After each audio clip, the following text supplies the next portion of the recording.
them talking normal level, Yeah. conversation level. I just saw your little pig tattoo. I love her so much. With a red thread though, like, so cute.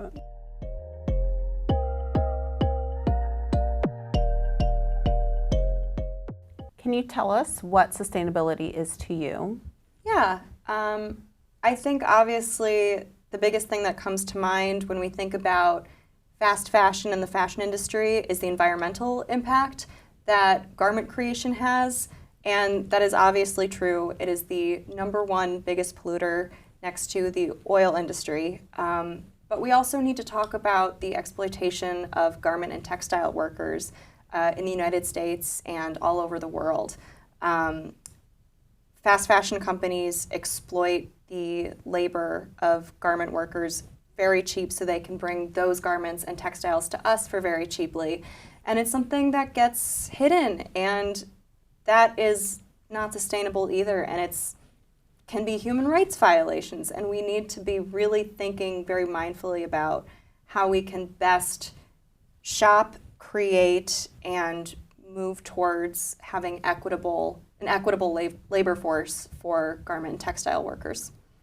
Yeah, I think it's something that a lot of people don't think about, especially if they don't make their own clothes. Yes. The amount of labor that goes into it is astronomical. Yeah. And it doesn't matter if you're making something that's child-sized or adult-sized. It's the same amount of work, sometimes more because the item is smaller. And the people who make your clothing are people. That's what I hear a lot. They are not machines. They're not, and I hear that a lot from people who don't sew and don't really know much about the fashion industry. They think that clothing is completely made by machines, and it's not. It is still very much made by people all over the world, and most companies will try to exploit cheap labor as much as they can to get those clothes cheaply. Those are real people. Can you tell us how you incorporate sustainability into your practice? Yeah, sustainability is actually the most accessible way to start sewing.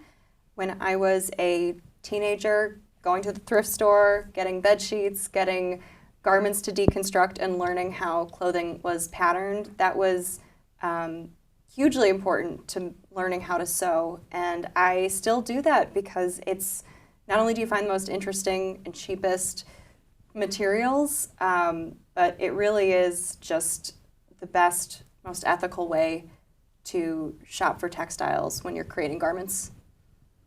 I love that. I know for a fact you love to shop at places like the Wayshed and the AIBI fabric sale. Yes. And that is generally how you get your materials, correct? Yeah. You don't generally go to a regular fabric store to buy things. Can you tell us why that's more sustainable and why that's your favorite way to do it? Absolutely. So textile production, when you are going to a big box store like Joann, we all know that that is hugely impactful on the environment, but it's also hugely impactful on garment and textile workers. Creating new textiles and new garments is hugely destructive to the planet and to the workers creating them for very cheaply.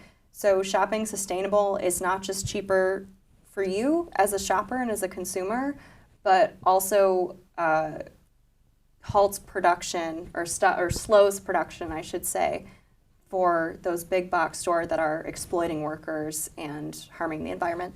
What do you think is your favorite creative reuse project to date? Ooh. I mean, all of my projects are typically made with reused or upcycled materials, but I think my favorite recent one to date was the fabric that I got from the AIBI fabric sale in 2021. I got 6 yards of this beautiful embroidered linen. I made myself a tiered skirt with it that I love to wear. And fast forward to 2022, a musical artist, Dodie, asked to wear the skirt. And I was so excited, and I knew that I had to make a matching top, so I begged Kat to let me go through the storage, and I was like, please let me find the rest of this fabric, and we did. We found it very quickly, so it was fine, but I was able to make a matching top, and she wore the whole ensemble on tour, and she bought it from me, and that whole outfit was made from reclaimed embroidered linen, which otherwise would have gone to waste, and also probably would have been much more expensive if I had It was gotten it wholesale. super high quality from what I remember, and The fabric. the fabric Thank and you, the project Amber. itself. I know the artist loved it. She's posted about it several times. Yeah. Someone, I think, even made a doll of her wearing They did. It was which so was crazy. really interesting. It was so creative. Her fans are amazing, and it was really like impactful to see somebody making a doll of the clothing that you designed and made. So it was insane. I love that. Do you have any tips for how people can practice sustainability at home, even if they don't sew? Yeah, I'm a big advocate for mindful shopping. I think it's unreasonable to ask people to stop shopping entirely, especially when it's something fun and such a comfort, but shopping locally when you can, shopping sustainable when you can. Thrift shopping is always a great option. Mending is a great option. But I think it's much easier in practice than it seems to cut out fast fashion as much as you can. I have really taken inventory, not only of what I have at home, but how much I'm purchasing from fast fashion, and have almost completely eliminated it from my shopping habits. And it's much easier. It's much easier in practice to do. And having pieces that you are thinking mindfully about and taking care of it's a really good practice to have.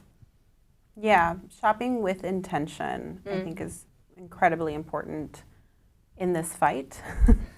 And you're right, you know, when you need a pick-me-up and retail therapy is the thing, go to a thrift store. Yeah. It'll be lighter on your pocket, and you might find some real treasures. You just never know. But also being able to shop from your local businesses is a big deal. You know, create a relationship with your local tailor.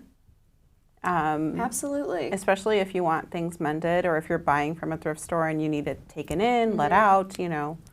I think another thing that, great way. Yeah, people who don't sew don't always recognize, understandably, is that fit is incredibly important. And that is a trap that even as someone who sews, I fall into, where I don't really want to take things in myself. It's actually easier to go to a tailor, but fit is really important in how something is going to look. So if you have something that you like, but it's not quite right, usually mending something, having it tailored to your body is the answer. Makes a huge difference.